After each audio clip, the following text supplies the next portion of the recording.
Magandang hapon po sa ating lahat, mga manonood. I-share ko sa inyo yung sa Bible na salvation patungkol kay Jesus, no? And then yung title, paano ba maliligtas ang tao sa kapahamakan ng impyerno, no? Sabi sa Bible. So, bago po tayo mag-umpisa, mag-share ng simpleng paraan ng kaligtasan po, sabi sa Bible, ay aasa muna po tayo sa Panginoon, no? Na mananalangin. Okay? Tayo po manalangin. Amang Diyos na dakila at banal at makapangyarihan kayo sa lahat. At kayo po ang Diyos ni Abraham, ni Isaac, ni Jacob, ng Israel na buhay, na Panginoon ko. Salamat po amang Diyos ngayong hapon na ito, makakapag-share ng gospel nyo patungkol kay Jesus sa kaligtasan. At amang Diyos, kayo po manguna ng banal espiritu nyo, may share po na maayos ang gospel nyo dito sa internet for your glory. And amang Diyos, kayo po magbigay ng wisdom, knowledge, understanding, discernment, protection sa pag-share ng gospel nyo, ganun maglayo sa kasamaan. Magbigay joy, love, peace, strength, lakas, at biyaya niyo po sa kapangyarihan ng banal espiritu nyo, na tagumpay sa pag-share ng gospel nyo po. Salamat po amang Diyos, kayo po manguna. Hindi ko po ito kaya, sa sarili ko lang po. Sa inyo ko maasa sa kapangyarihan nyo, kayo ang manguna at may taas, hindi po ako. Salamat po, in Jesus name, Amen. So, mga manonood, sa Bible, may malalaman kayong dalawa. Isang bad news, isang good news. So, doon muna tayo sa bad news. Ano ba yung kalagayan ng tao sa Diyos? At saan ba pupunta ang tao pag siya'y namatay? No? So, mababasa po natin sa Bible. Babasahin po natin. Sabi po sa Romans chapter 3, verse 23, sabi ng salita ng Diyos, sabi po dito, Romans 3:23, for all have sinned and come short of the glory of God. No? Sabi ng Bible po, ang lahat nga ay nagkasala at hindi nakaabot sa kaluwalhatian ng Diyos. No? So, lahat po tayo ay makasalanan sa harapan ng Panginoon. Lahat ng tao po. No? Bawat isa. Walang hindi. No po? Ngayon, aray ko po, no? Ano naman po mangyari sa makasalanan? No? Anong parusa? Anong pupuntahan? No? Sabi po sa Romans 6:23 po, for the wages of sin is death, but the gift of God is eternal life through Jesus Christ our Lord. No? Yun ang sabi po ng Bible. Ngunit ang kabayaran ng kasalanan ay kamatayan. Datapwat ang kaloob ng Diyos na walang bayad ay buhay na walang hanggan sa pamagitan ng ating Panginoon Kristo. So, sa Bible verse po na yan, mga manonood, sabi ng salita ng Diyos, may bayad po sa kasalanan at ito'y kamatayan. So, ano po yun? Dalawa lang po yun. Yung una, mamamatay tayo physical. Yun po yung kabayaran ng kasalanan. Parusa ng Diyos sa atin, mamatay physical, sapagkat tayo po yung makasalanan. And then, yung malungkot po, na sasapitin pa natin pag tayo po ay namatay, sapagkat tayo makasalanan, tayo po ay pupunta sa impyerno. Yun po yung parusa ng Diyos sa atin. Kapag ngayong araw po tayo namatay, mga manonood, doon po tutungo yung ating kalo sa impyerno, sapagkat tayo makasalanan. Yun po yung bad news.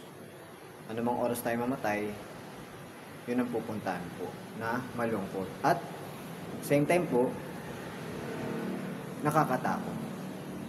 Kasi habang buhay po yung impyerno, susunugin ka doon po ulit-ulit na walang katapusan. Ito-torture ka, no? Ng apoy at madilim. Iyak ka habang buhay. Yun yung parusa ng Diyos sa atin sapagkat tayo po yung makasalanan. Na po? So, nalaman na po natin yung kalagayan natin sa Diyos. Ngayon, doon naman po tayo sa good news.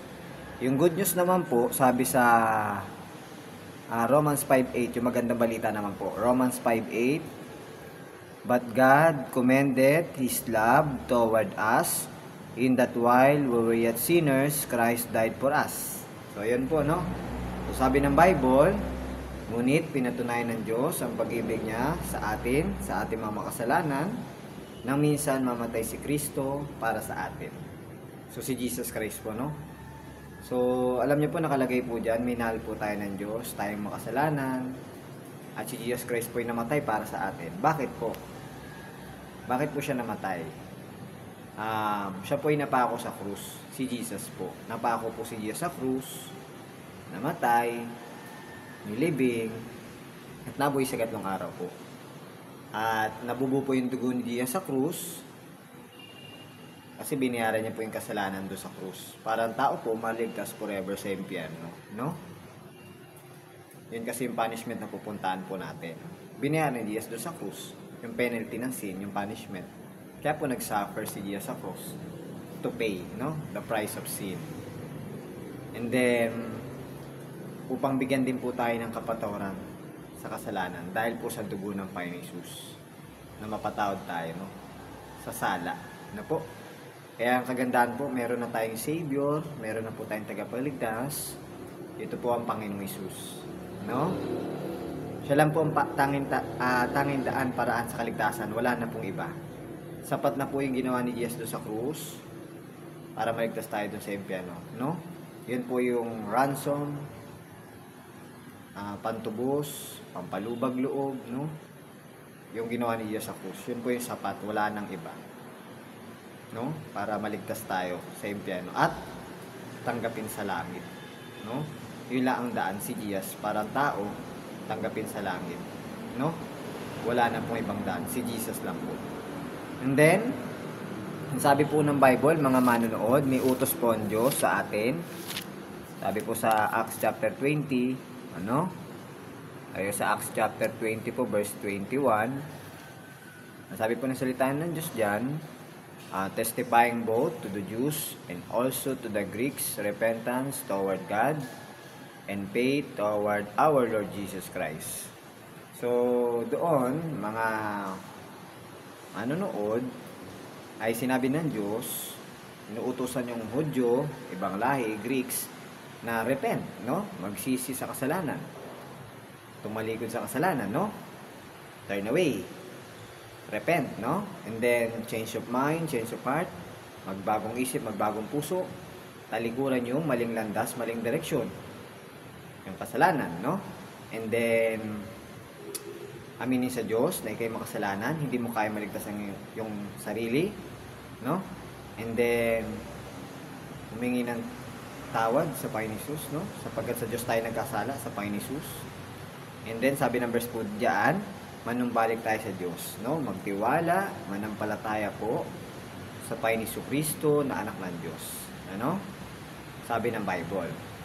At, alam niyo po ang pangako ng Diyos, ang nanampalataya po sa Panginoon Jesus, sabi ng Bible, ng buong puso, ay meron ng buhay na walang gan, sabi ng Bible, at ligtas na po, sabi ng Bible. Saan po? Doon sa impyerno, forever, no?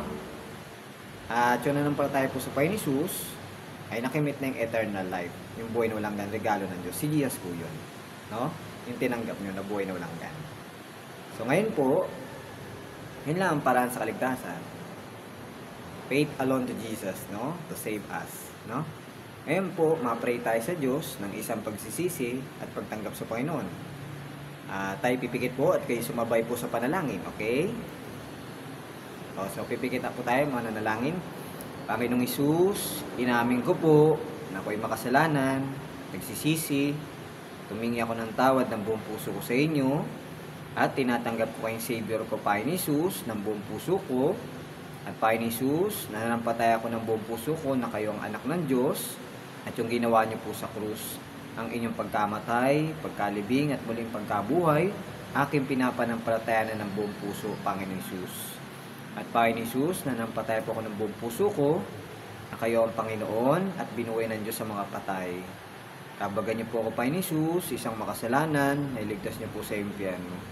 Salamat po. In Jesus' name, Amen. So, yan po, no? So, kung sinapuso niyo sa Panginoon, kayo nakakalam nun at ang Panginoon. At may magbabago sa inyo unti-unti po, no? At the same time po, ang Diyos ang magligtas sa inyo. Tayo ginagamit lang po ng Panginoon. Glory sa Panginoon, no? Sa lahat, sa Kanya lang. Ngayon po, kung totoo yung pagtanggap niyo sa Panginoon Jesus na inyong Savior, mga manonood, may pangako po ang Diyos na assurance of salvation. Ano po? Tatlo po yun, tatlo. Ano? Tatlo. Tatlong Bible verse.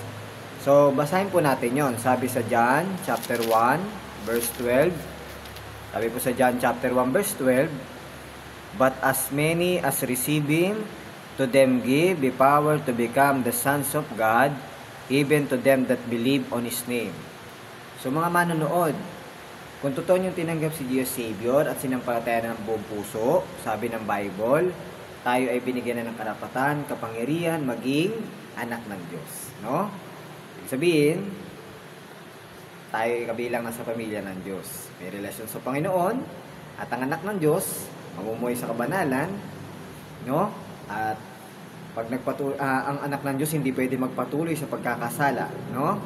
And then pag siya ay anak ng Diyos, papaluin siya ng Panginoon pag nagpapatuloy siya sa kasalanan, no? Hindi pwedeng hindi.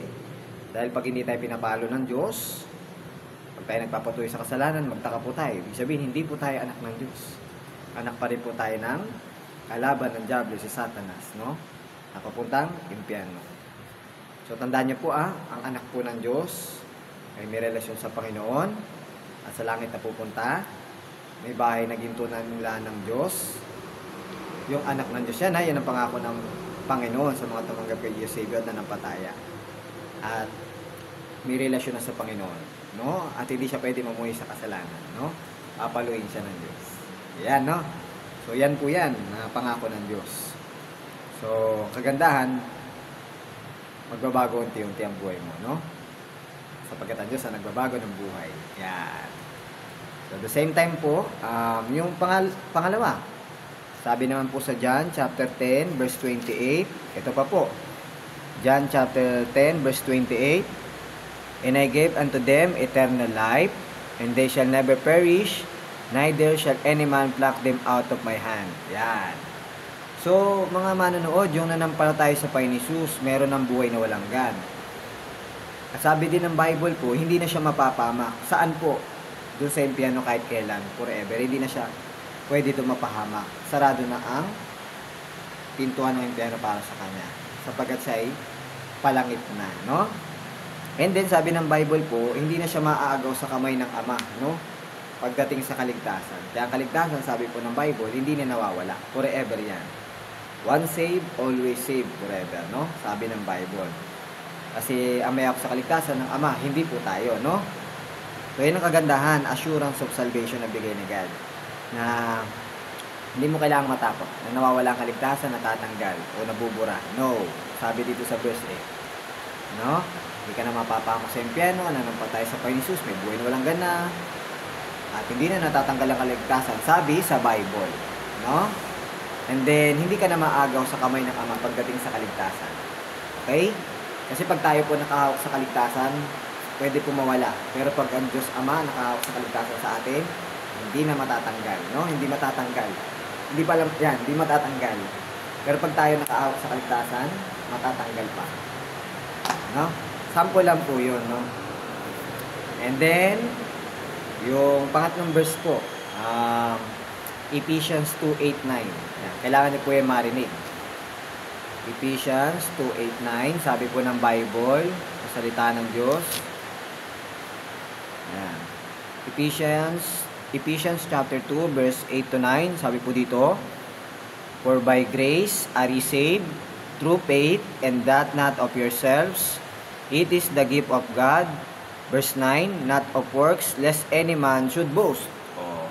So nakalagay doon, mga manonood, na ang kaligtasan po ay biyaya lang ng Diyos na naligtas po tayo doon sa impyerno through faith po kay Jesus, no? Hindi sa ating sarili, ito ay regalo ng Diyos. Tapos yung verse 9, mga manonood, hindi sa mabubuting gawa natin upang wala tayong may pagmapuri at may pagyabang sa Diyos. So tandaan niyo po ang kaligtasan, mga manonood, biyaya lang na naligtas po tayo sa impyerno through faith kay Jesus. Sabi ng Bible. At kagandahan, doctrine po yan agad sa Bible, saved by grace through faith alone to Jesus Christ our God, no? Sabi ng Bible. Ayan din ang doctrine ng Baptist, no? Ang gawain ng Panginoon dito sa Dait, sa Bicol, sa Philippines, no? By the way, yun po, yun ang doctrine ng Baptist. And then, Nakalagay dito sa verse 8, hindi sa ating sarili po ang paraan sa kaligtasan, no? Wala sa ating effort o ano man. Sa ating gagawin, wala po. And then yung verse 9 po, any form na mabuting gawa po, no, lahat, hindi po yun ang magliligtas sa atin sa impyerno o magdala sa langit. Kasi kung mabuting gawa po ang paraan sa kaligtasan, ang tao po ay magyayabang, sabi sa verse na yan. Na sample po, no, Panginoon, ginawa ko po ito, kaya sa langit ako pupunta. Hindi sa impyerno. Kasi ginawa ko to.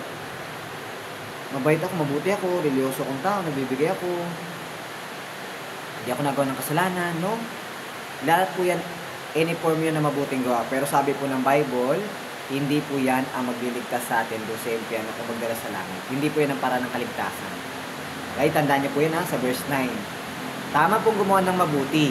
Kalooban po yun ng Diyos, sabi sa Bible. Pero hindi yun ang paraan ng kaligtasan, sabi sa Bible. Okay? Kasi minsan dyan po, nagdidepende ang tao sa kaligtasan, sa ginawa niya. Hindi sa ginawa ng Diyos na kaligtasan, no? So, yung ginawa ng Diyos na kaligtasan ay biyaya lang po. Naliligtas tayo sa impyerno. Through faith in Jesus alone. Grace alone. Through faith in Jesus, kaya tayo naligtas po sa impyerno po, no? Mercy ng Diyos. So, kagandaan, hindi na po nawawala ang kaligtasan bigay po ng Diyos sa verse 10. Kasi gift. Forever na wala ng alisan. So, panghawakan niyo po yan. Promise yan ni God. Tandaan niyo po sa verse na yan, ha? Naligtas lang po kayo, biyaya ng Diyos po sa impyerno. Through faith in Jesus. So, humble kayo niyan sa Panginoon. Wala kayong pagyayabang sa Panginoon. Kundi, magpapasalamat kayo sa biyaya ng Panginoon na, Panginoon, hindi ako deserve, pero niligtas mo sa impyerno sa biyaya mo. Salamat. Through faith kay Jesus, no? Wala akong may pagyayabang, Lord, kundi salamat. Ako'y dapat sa impyerno, pero niligtas mo ng biyaya mo. Okay? Yan po yan. At the same time, mga manonood, pag gusto nyo umatin sa church, dito, church to yung pinapwestohan ko po na share ng Bible, gawain ng Panginoon. By the way, ang church po dito lang po sa may terminal ng Kamambugan. Dito po sa Daet, sa Bicol, sa Philippines, no? Ang pangalan ng church po ay Bayanihan Bible Baptist Church, no? Si pastor mo ng pastor, no? Si Pastor Abel din po ang senior pastor, yeah. So, atin po kayo dito, pag linggo ang service, 8:30 ng umaga, linggo. Makating kayo sa worship service. Kaya po sa prayer meeting, Wednesday, 5 ng hapon, no? So, sa linggo po, 8:30 ng umaga ang start ng service, no? Worship service. Atin po kayo mga manonood, mga viewers, no? Andito lang po yan sa Daet, no? Bayanihan Bible Baptist Church, no? Yan yung church dito. Nagawain ng Panginoon. At Christian school din siya, Loica School. Private school. Dito nyo matatagpo nyo. Sa Daet. Sa Kamambugan. Terminal. Tricyclean. Kabilang highway. 3rd floor building, no? Makikita nyo po dyan. Pulang pinto pababa. May Loica sa gilid. May Bayanihan Bible Baptist Church na yung gawain ng Panginoon nakalagay, no? So, atinan nyo po mga manonood. At sa biyaya ng Panginoon, lubi ng Panginoon, kayo po yung makaatin. So, magandang hapon. God bless sa inyo. Ang lahat ng glory, papuri po ay sa Panginoon. Biyaya niya lang po magamit ng aking buhay. Sa kanyang credit. Not me, zero me. Only glory to God. And praise God. And praise Jesus God. No? Sa kanya lahat ng glory. Thank you sa biyaya ng Panginoon. Magamit lang po. At ako ay servant lang ng Panginoon. No, sa biyaya lang. Magandang gabi. Ay, magandang hapon. God bless.